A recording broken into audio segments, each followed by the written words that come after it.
Hai pemimpin-pemimpin partai politik, kau nanti yang bertanggung jawab di hadapan Allah terhadap perpecahan umat yang ada di bawah ini. Karena orang korupsi itu Pak, nurunkan uang dari bank 500 miliar dibawa ke Singapura, ditukar dengan uang dolar, lalu dia bilang ini menang judi karena di Singapura judi sah, lalu dibawa ke Indonesia sah. Padahal itu uang negara Pak, itu pencucian uang Pak. Nah sekarang mari kita batasi, kalau belanja 100 juta Anda keluarkan dari bank mana, kirim ke bank mana. Jangan dari orang bawa koper tuh, yang satu kopernya berisi kertas, yang satu berisi uang, ditukar di atas pesawat. Itu yang banyak terjadi. Nah melalui Pak Bambang Pacul Pak, tolong Pak, undang-undang perampasan aset tolong didukung Pak, biar kami bisa ngambil begini-begini. Tolong juga pembatasan belanja uang kartal didukung Pak. Undang-undang perampasan aset, saya kira kemarin DPR dari Komisi 3 sudah ada yang bersuara agar Presiden segera mengirimkan surpres. Tolong, kami mengajukan sejak tahun 2020 dan sudah disetujui, dibalik tiba-tiba keluar lagi, yaitu perampasan aset. Begini saja Pak Mahfud, kalau itu sudah kita anggap sesuatu yang super penting, yang dalam bahasa konstitusi disebut kegentingan yang memaksa. Kalau cipta kerja aja kita maksudkan kegentingan yang memaksa, mengapa tidak perampasan aset ini kegentingan yang memaksa? Saya minta Pak Mahfud sampaikan kepada Presiden Jokowi, buat saja perpunya. RUU perampasan aset itu memang inisiatif dari pemerintah, dan terus kita dorong agar itu bisa segera diselesaikan oleh DPR. Dan ini prosesnya sudah berjalan. Kita harapkan dengan undang-undang perampasan aset itu memudahkan proses-proses utamanya dalam tindak pidana korupsi untuk menyelesaikan setelah terbukti, karena payung hukumnya jelas. Lihat dari RUU perampasan aset ini, dimulai dari mana tentang perampasan aset ini? Apakah misalnya substansinya ya, perampasan aset ini masuk dari bagian pembuktian atau alat bukti dari sebuah tindak pidana yang sudah dilakukan ya. Lalu nanti saya yang interupsi dituding-tuding lagi, saya tidak mau. Artinya kalau begitu, misalnya saya membantah lalu di sini ada berteriak keluar, saya keluar. Saya punya forum. Saya setiap kesini dikoroyok, belum ngomong sudah diinterupsi, belum ngomong diinterupsi. Waktu kasus itu juga, waktu kasus Sambo, belum ngomong sudah diinterupsi, dituding-tuding, suruh bubarkan. Jangan begitu dong. Mati ya mic-nya. Pak Mahfud, kita teruskan aja dulu yang interupsi biaran. Oh oke, nanti ntar dibenerin.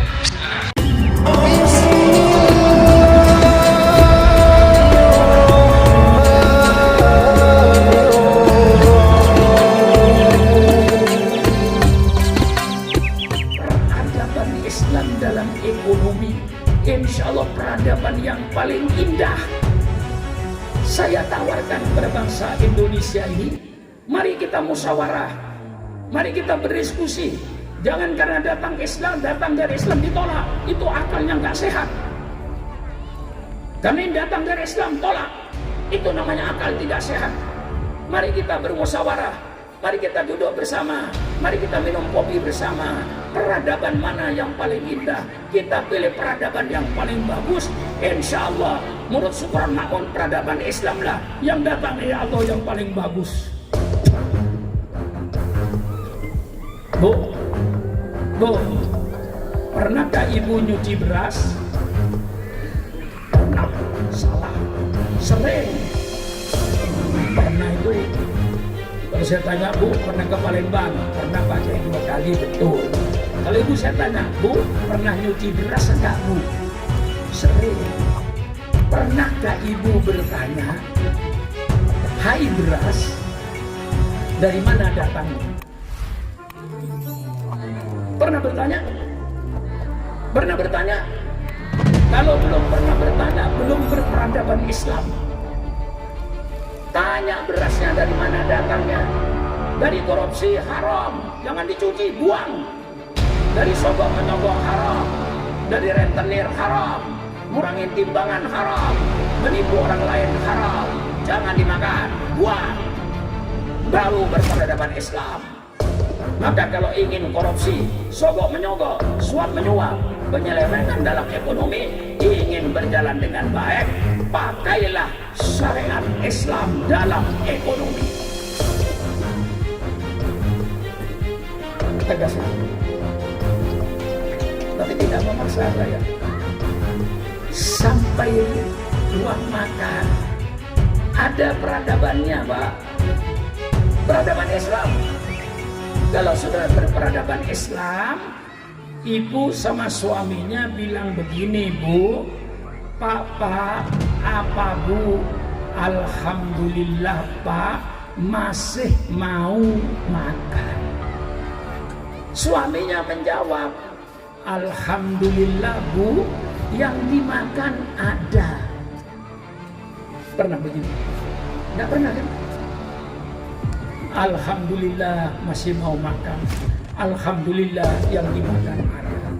Berapa banyaknya orang yang mau makan, yang dimakan tidak ada. Persilakan pergi ke Cianjur. Persilakan ibu pergi ke Cianjur itu, yang hidup di kemah-kemah itu. Mau makan, yang dimakan kagak ada. Kalau ibu malam ini keliling rumah sakit Pontianak, mungkin ribuan manusia yang tidak mau makan. Yang dimakan banyak. Telur ada, susu ada, kopi ada, pisang buah ada, apel ada, jeruk ada. Disuruh makan, pahit. Ini pisang, pahit. Berapa banyaknya orang yang dimakan banyak, tapi tidak mau makan. Berapa banyak orang yang mau makan, yang dimakan tidak ada. Berperadaban Islam, alhamdulillah masih mau makan. Alhamdulillah yang dimakan ada, halal. Bismillahirrahmanirrahim. Selesai makan, alhamdulillah dia amanah wasaqona udah muslimin. Peradaban Islam. Sampai tidur dengan istrinya, Bu, pakai peradaban Islam. Nanti Bapak habis ngaji, yang sama muda-muda pulang, lalu mau naik istrinya, tolong Bu, Pak, pakai peradaban Islam. Baca bismillah sebelum naik. Bismillahi, Allahumma jannibi syaitan anni wa jannibni adu warzuqni dzurriatan thayyibah. Dengan namamu ya Allah, jauhkan setan dari saya, jauhkan saya dari setan. Ya Allah, berikanlah saya anak yang soleh dan solihah. Baru naik. Nangkring gaya ayam. Berperadaban Islam. Kamar tamunya berperadaban Islam. Ber-RT, ber-RW, bermasyarakat pakai peradaban Islam. Saya ajukan peradaban Islam yang datang dari Allah ini. Peradaban yang paling indah. Mari bermusyawarah dengan saya. Cari peradaban mana yang paling indah untuk membangun masyarakat di RT dan RW. Insya Allah peradaban Islamlah yang paling bagus. Bagaimana tidak? Man kana yu'minu billahi wal yawmil yukrim jarahu. Barang siapa yang beriman pada Allah dan yang menghormati tetangga. Ya Allah, ya Allah. Tetangga dengan tetangga saling hormat menghormati.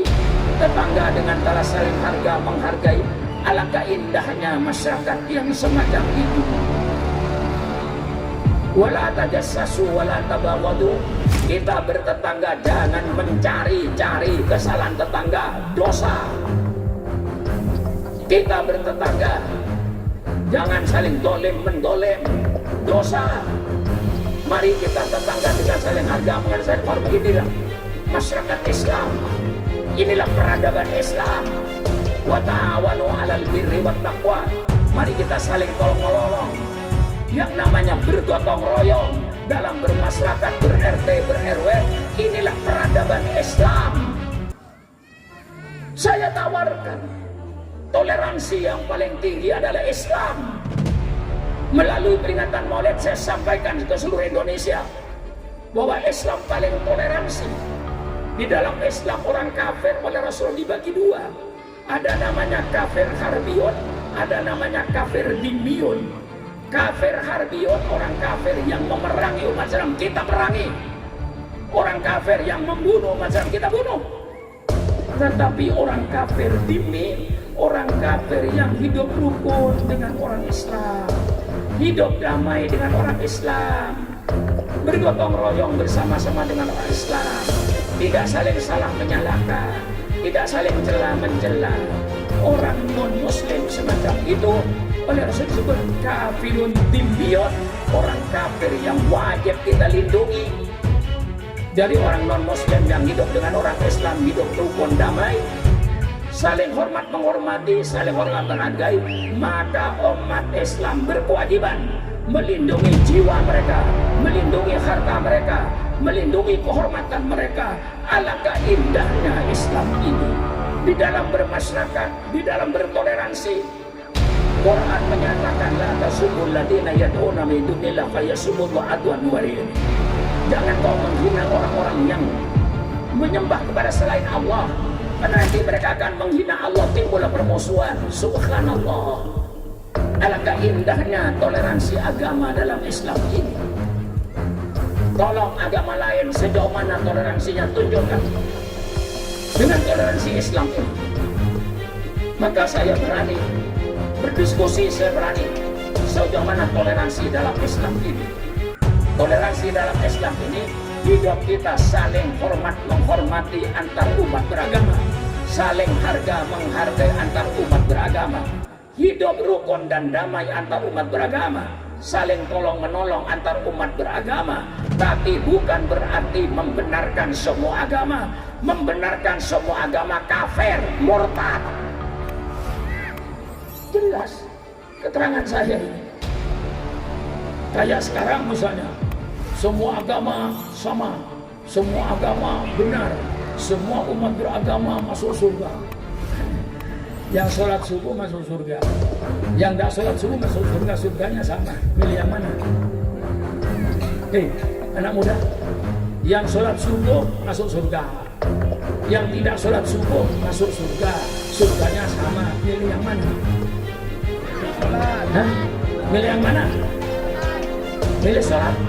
Goblok. Milih nggak sholat. Mengapa milih sholat? Kalau yang sholat subuh masuk surga, tidak sholat subuh masuk surga juga. Yang milih nggak sholat. Inilah pemurtatan melalui intelektual, melalui logika untuk memurtadkan umat Islam ini. Yang puasa Ramadan masuk surga, yang tidak puasa Ramadan masuk surga juga, surganya sama. Milih yang mana? Milih yang nggak puasa. Inilah pemurtatan secara intelektual yang kita tidak merasa bahwa ini pemurtatan. Di dalam Islam toleransi itu hidup rukun, hidup damai sesama umat beragama, saling hormat menghormati, saling harga menghargai, tapi bukan berarti membenarkan semua agama, membenarkan murtad. Nah, ini peradaban Islam. Masih panjang peradaban Islam ini. Peradaban Islam dalam ekonomi, peradaban Islam dalam bertani, peradaban Islam dalam politik. Ini yang kadang-kadang kiai-kiai pada takut. Dulu yang melarang kiai bicara politik itu Belanda. Kalau sekarang ada orang melarang kiai bicara politik, itu berarti orang itu sisa-sisanya Belanda. Kita wajib bicara politik. Politik itu bukan suatu kejahatan. Ilmu politik, ilmu yang mulia. Oleh sebab itu pemerintah mengadakan fakultas sosial politik. Kalau politik itu jahat, tolong pemerintah tutup semua fakultas sosial politik. Politik itu tidak jahat. Politik itu bagus. Ilmu politik, ilmu yang mulia. Ilmu politik itu adalah suatu ilmu yang mempelajari bagaimana cara mengatur suatu negara. Kalau saudara mau mengatur negara, ngaji dulu ilmu politik, baru. Nggak pernah ngaji ilmu politik memimpin negara. Wah, arogan. Dalam Islam ada al-ahkamul as-sultaniyah, hukum tata negara menurut Imam Mawardi. Kitabnya ada al-ahkam as-sultaniyah menurut Imam Abu Ya'la Madzhab Hambali.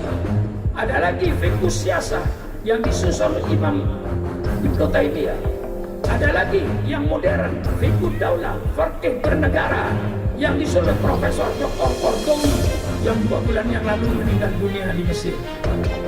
Ini kitab-kitab politik yang isinya bagaimana cara mengatur negara menurut wahyu ilahi.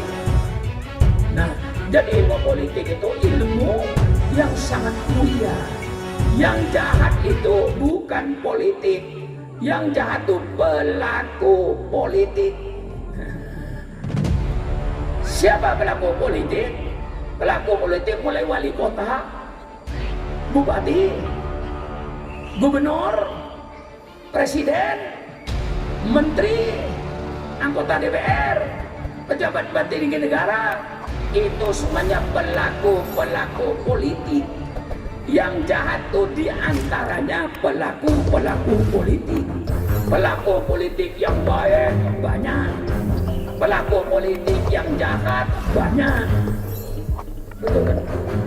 Buktinya berapa puluh bupati yang masuk penjara, berapa puluh gubernur yang masuk penjara, berapa menteri yang masuk penjara, berapa ratus orang anggota DPR yang masuk penjara. Itulah pelaku politik yang jahat. Nah, kita menginginkan pelaku politik yang berakhlak. Innama bu'itu liutammima makarimal akhlak. Saya diutus oleh Allah untuk menyempurnakan akhlak. Jadi kalau ditanya intinya, kata kuncinya, mengapa Islam bicara soal rumah tangga? Supaya anggota rumah tangga, suami, istri, anak berakhlakul karimah. Mengapa Islam bicara soal ekonomi? Supaya pelaku ekonomi yang ada di pasar-pasar, di toko-toko, di pabrik-pabrik, itu semua pelaku ekonomi. Supaya pelaku ekonominya orang-orang yang berakhlak, orang-orang yang bermoral. Jangan sampai pelaku politik, pelaku ekonomi ini bajingan-bajingan yang bermental preman. Hancur negara ini. Mengapa Islam bicara politik?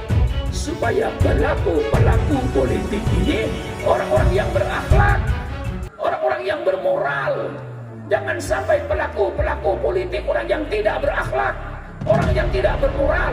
Apalagi kalau politiknya itu berakhlak bajingan, suka membunuh orang. Lapa hancur negara ini.